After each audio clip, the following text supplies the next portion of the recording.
name is Dani Pieratos, and I am from Lake Vermilion, the reservation, which is District 2 of the Bois Forte Band of Chippewa, located in northeastern Minnesota.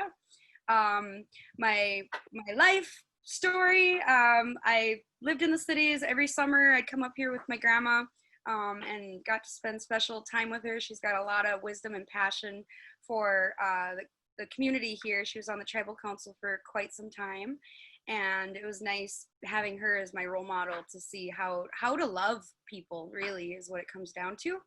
I went to high school on the East Coast and then college on the West Coast, and my dream was always to come home, back to my people, back to my family.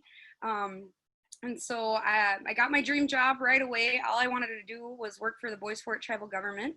While I was in there, I saw how heavily regulated our people still are. And I will say, you know, as much as we strive for tribal sovereignty, it takes the form of self-administration on behalf of the government.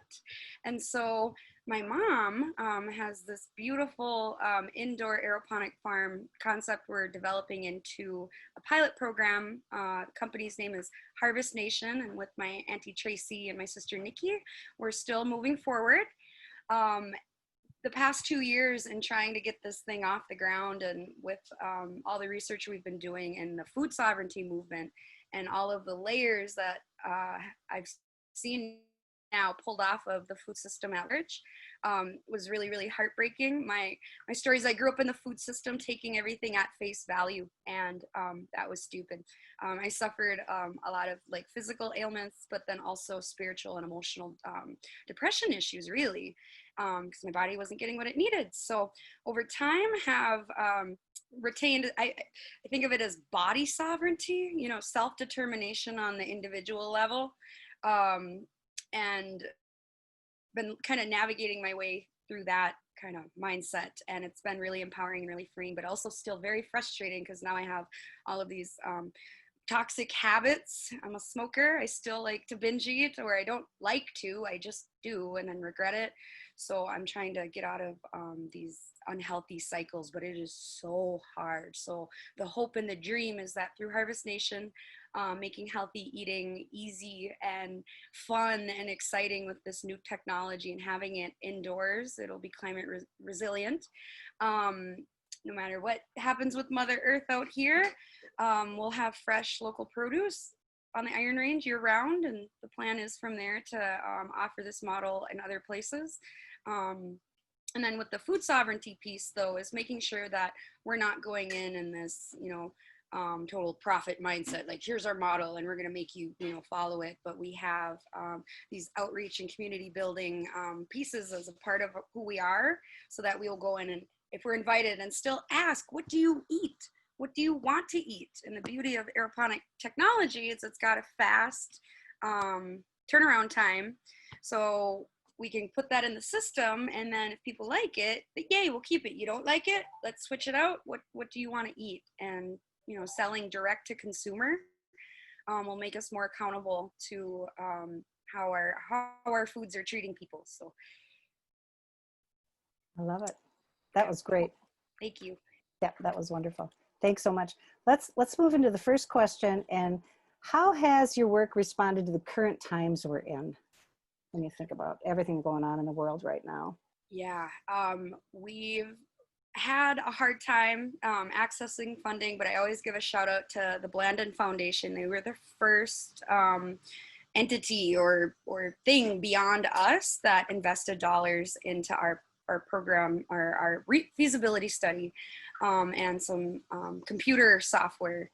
So thank you to Blandon. But since we've been trying to get more funding to get this thing going, all of the monies now have been kind of moved towards immediate COVID relief responses, which is where they should be. So needing an income, I've jumped into the food access coordinator position at AEOA to help Kelsey Ganser and the Rutabaga Project and all the beautiful work that AEOA is doing right now. They've delivered over 100,000 pounds of fresh produce to different regions on the Iron Range, which is amazing, or even beyond in AEOA's county service area. And the beautiful part is that they're doing a lot of planning to make sure it gets to Native communities. So they've been trucking boxes up to Grand Portage even, and it's just beautiful to see. Um, and so I'm really blessed to be able to do the social justice type mission of Harvest Nation through this new role at AEOA. And it's just, I'm blessed because I don't have to meet too many new faces, or now that I have structure, which definitely helps. But with COVID, right, it's shown how scary it is to have these very long chain supplies, and how risky that is if something were to happen, like COVID or otherwise. So, and then other piece of common times that's on the media and world's going crazy with on different sides is, the racial riots and protesting. Um, we are Harvest Nation, from an indigenous community, and the beauty of food, and everybody consumes food, so it's like a common denominator for all. If you think of food as a human right, while we talk about indigenous issues or indigenous solutions, these things are just really for all people. All people deserve healthy bodies, and the way I see it is, you're investing in your human capital pool. So when people like to talk money versus, hey, not caring about how people feel, but what about the money? You're going to have better workers as part of your economic machinery to produce, to do things. We're going to show up to work because we're not feeling like crap at home. We're going to, so I try to spin it sometimes in that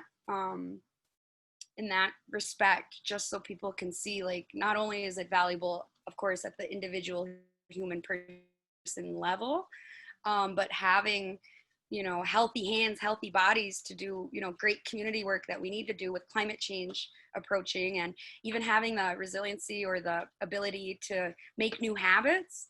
So like I said, I was in the food system, or took it at face value, and developing the new habits is so hard. So even starting recycling, because I didn't recycle before, it was hard to form new habits with, if I'm not feeling well, it's really hard to take those extra steps that I know are good for the environment. But yet, if I don't have the extra gusto in my body to do that, or even in my brain, in the mental health side of things, to instill and to put my hands to the work and to show up, yeah, it's a great investment if we invest in people's bodies.